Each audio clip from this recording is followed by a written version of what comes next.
مگر یہ درشتی کا موقع نہ تھا، کیونکہ جب کنویں میں گر پڑے تو وہاں تیزی کام نہیں آتی۔ اس دیہاتی کو جب ان کی آنے کی خبر ہوئی تو وہ روپوش ہو گیا۔ انہوں نے دروازے پر دستک دے کر اس زمیندار کو اپنے آنے کی خبر دی۔ اندر سے جواب ملا، وہ ان دنوں کسی منزل کو پانے کے لیے چلا کشی میں ہے اور ان پر مجز و بیت کا رنگ غالب ہے۔ وہ بے سہارا قافلے کے دروازے کے باہر ہی ٹھہر گیا۔ بچوں کی ساری تمناؤں اور خواہشوں پر پانی پھر گیا۔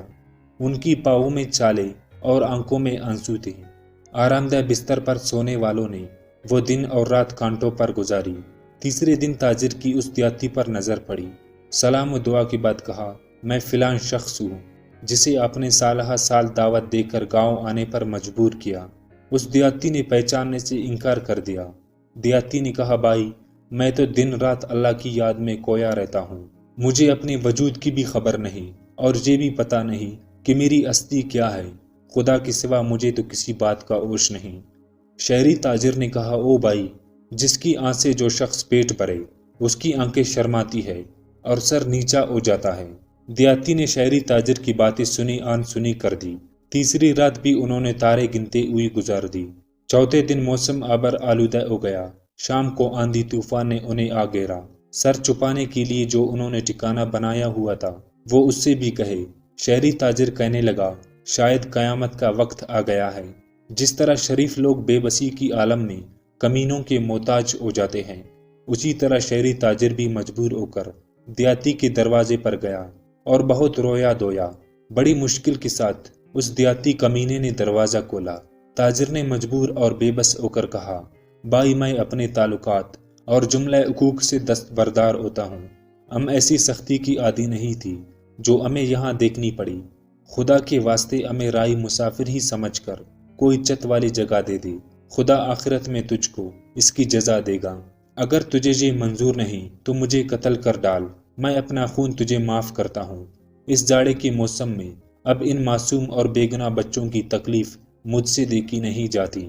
دیہاتی میزبان نے کہا، ہماری چوکیدار کا ایک کمرہ ہے، وہ رات کو تیر و کمان لے کر ہماری مال مویشیوں کی حفاظت کرتا ہے تاکہ کوئی جنگلی جانور نقصان نہ پہنچائے۔ چوکیدار والا کمرہ تم لے لو اور رات کو تیر و کمان لے کر اس کی جگہ ڈیوٹی دو۔ شہری تاجر نے کہا، اس وقت میں ایسی 100 خدمتیں کرنے کے لیے تیار ہوں۔ اگر جنگلی جانوروں کی بنک بھی میرے کانوں میں پڑ گئی تو آواز پر تیر چلا کر اس کو ہلاک کر دوں گا۔ غرض اس وعدے پر وہ اپنے اہل و عیال کو باغبان کی کوٹری میں لے گیا۔ وہ جگہ نہایت تنگ اور مچھر و پسیوں کا گھر تھی۔ وہ بیچارے اور مصیبت میں پھنس گئے۔ بہرحال شہری باؤ تیر و کمان ہاتھ میں لے کر اپنا فرض بجا لا رہا تھا کہ آدھی رات گزرنے پر اس نے محسوس کیا کہ بھیڑیا آ گھسا ہے۔ اس نے نشانہ جوڑ کر تیر چلایا اور وہ سیدھا نشانے پر جا کر لگا۔ حیوان زخمی ہو کر گر پڑا۔ گرتے ہی اس کی منہ سے آواز نکلی جس کو سن کر دیہاتی فوراً باہر آیا اور زور زور سے دعائیں دینے لگا، ارے ظالم، یہ کیا غضب کر دیا کہ تو نے میرا گدا مار دیا۔ تاجر نے کہا، تم اچھی طرح جا کر دیکھ لو، اندھیری کی رات ہے، آندھی طوفان اور بارش میں تمہیں غلط فہمی ہوئی ہے۔ دیہاتی نے کہا، خواہ کیسی ہی زور کی آواز چل رہی ہو، مجھے اپنے گدے کی آواز کی ایسی شناخت ہے جیسے شراب اور پانی کی 100 جانوروں کے ریوڑوں میں بھی اپنے گدے کی آواز پہچان لیتا ہوں۔ یہ سن کر شہری تاجر کی صبر کا پیمانہ لبریز ہو گیا۔ اس نے اسے گریبان سے پکڑ لیا اور کہا، اے بے حیا، تو نے تاریکی اور جاڑے کے موسم میں اپنے گدے کی آواز پہچان لی اور اپنے 10 سالہ کے رفیق کو نہ پہچان سکا۔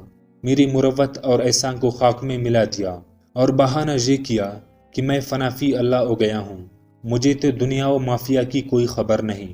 مگر آدھی رات کو آواز خر کی شناخت کر لی، اپنے آپ کو عاشق الہی ظاہر کیا، مگر یارانہ شیطان سے گانٹا۔ حضرت داؤد علیہ السلام کی آنکھ میں تو لوہا موم ہو جاتا تھا، تو موم کو لوہا بنا رہا ہے۔ تیرے جیسے بے وقوف، چال باز اور ایسا فراموش سے تو شیطان بھی پناہ مانگتا ہے۔ حق تعالیٰ مکاروں اور کمینوں کو اسی طرح ہی رسوا کرتا ہے۔ احمق، بد فطرت اور کمینے انسان سے اگر کوئی بلائی کرو تو اس کی شر سے بچنا چاہیے۔